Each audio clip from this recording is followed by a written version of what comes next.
اللہ کے محبوب علیہ السلام نے ارشاد فرمایا الشیطان جاسم علی قلب ابن آدم فاذا ذکر اللہ خنس واذا غفل وسوس۔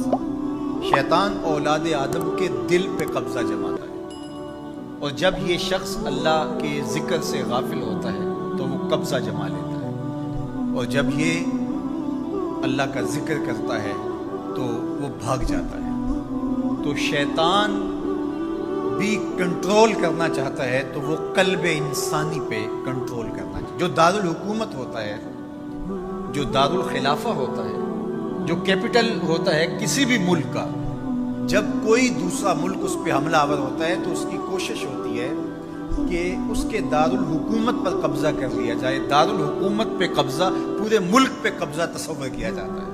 شیطان انسانی دشمن ہے، انسان کی سلطنت پہ وہ قبضہ جمانا چاہتا ہے۔ وہ چاہتا ہے اس کے ہاتھ وہ کریں جو میں چاہوں، اس کی زبان وہ بولے جو میں چاہوں، یہ ادھر چل کے جائے جدھر میں چاہوں، اس کی آنکھیں وہی دیکھیں جو میری مرضی ہو۔ تو شیطان چاہتا ہے یہ میری خواہش کے مطابق چلے، یہ میری آرزوؤں اور میری تمناؤں کا اسیر بن جائے، اور یہ میری ہی مرضی کے مطابق زندگی گزارے۔ تو اب وہ ایک ایک عضو پہ محنت کرنے کی بجائے وہ قلب انسانی کو اپنے قبضے میں لینا چاہتا ہے کہ جب ہیڈ کوارٹر قبضے میں آ گیا، جب دارالحکومت قبضے میں آ گیا تو پورا جسم قبضے میں آ گیا، پھر دل پاپی بن گیا، دل مجرم بن گیا، دل گناہ سے لتھڑ گیا، دل بدکاریوں کا منبع و مصدر بن گیا، تو پھر زبان سے خیر کا کلمہ تو نہیں نکلے گا، پھر قدم اٹھ کے اچھائی کی راہوں پہ تو نہیں چلیں گے، پھر ہاتھ لوگوں کے لیے خیر خواہی کا ضامن تو نہیں ہوگا، پھر زبان سے سچ اور صداقت کے شگوفے تو نہیں پھوٹیں گے، پھر یقیناً اعضائے بدنیاں بدکاریوں کا سبب و ذریعہ بنیں گے۔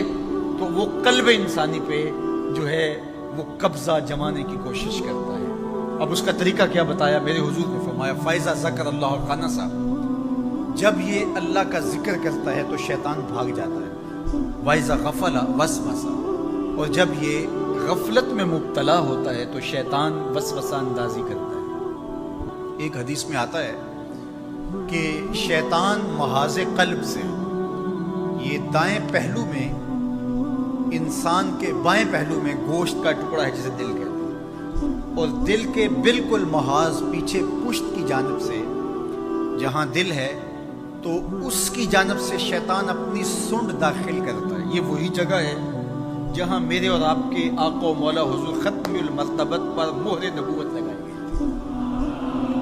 علامہ نبہانی علیہ رحمہ نے جواہر البہار فی فضائل النبی المختار کے اندر لکھا کہ حضور کی مہر نبوت محاذ قلب پہ لگانے کی من جملہ حکمتوں میں سے ایک حکمت یہ بھی تھی کہ شیطان اثر انداز نہ ہو سکے۔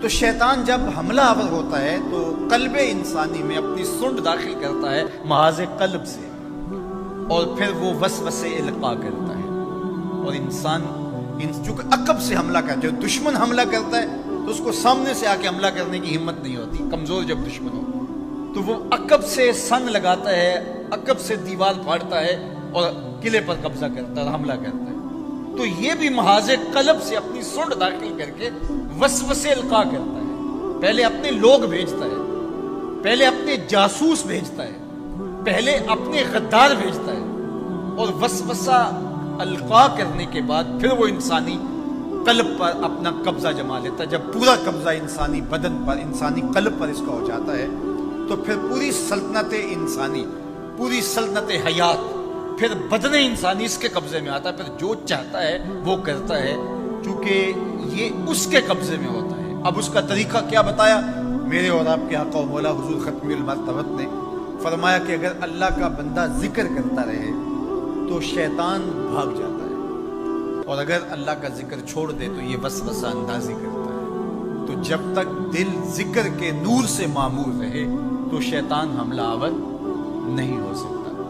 تو اللہ کے ذکر سے دلوں کو منور کیجئے، ہر لمحہ اللہ کے ذکر کے نور سے اپنے آپ کو مالا مال رکھیے۔ اللہ کے محبوب علیہ السلام نے ارشاد فرمایا ان هذه القلوب تصدع كما يصدع الحديد اذا اصابه الماء، کہ یہ انسانی جو قلوب ہیں، جو دل ہیں، ان کو بھی ایسے ہی زنگ لگتا ہے جس طرح کسی لوہے پر پانی لگ جائے تو وہ زنگ آلود ہو جاتا ہے۔ تو فرمایا کہ گناہوں کی وجہ سے تمہارے دل بھی یوں زنگ آلود ہو جاتے ہیں۔ قیل یا رسول اللہ صلی اللہ علیہ وسلم وما جلاؤها، عرض کی یا رسول اللہ صلی اللہ علیہ وسلم ہمارے ماں باپ آپ پہ قربان ہوں، آپ ارشاد فرمائیے اب دلوں کو زنگ لگ گیا تو پھر اس کا زنگ اتاریں گے کیسے؟ لوہے کو زنگ لگ جائے تو ریگ مار سے اس کو صاف کرتے ہیں، کپڑے میلے ہو جائیں تو سرف سے یا صابن سے اس کو صاف کرتے ہیں، تو دل میلے ہو گئے، دل گندے ہو گئے، دلوں کو زنگ لگ گیا۔ تو فرمایا جس طرح پانی سے لوہے کو زنگ لگ جاتا ہے، کثرت ذنوب کی وجہ سے، گناہوں کی وجہ سے، غفلت کی وجہ سے دل بھی زنگ آلود ہو جاتے ہیں۔ تو سوال کیا گیا کہ وما جلاؤہا، پھر اس کی پاکیزگی کا، اس کی ستھرائی کا سامان کیا ہے؟ یہ مصفہ کیسے ہوگا؟ یہ مزکہ کیسے ہوگا؟ اس کا زنگ کیسے اترے گا؟ تو میرے اور آپ کے قوم مولا نے جو نسخہ ارشاد کیا وہ اپنے دلوں کی تختیوں پہ لکھ لیجئے۔ آقا کریم نے ارشاد فرمایا کہ اکثروا ذکر، فرمایا کالا کثرت ذکر الموت و تلاوت القرآن، دو چیزیں ہیں جو دلوں کے زنگ کو اتارتی۔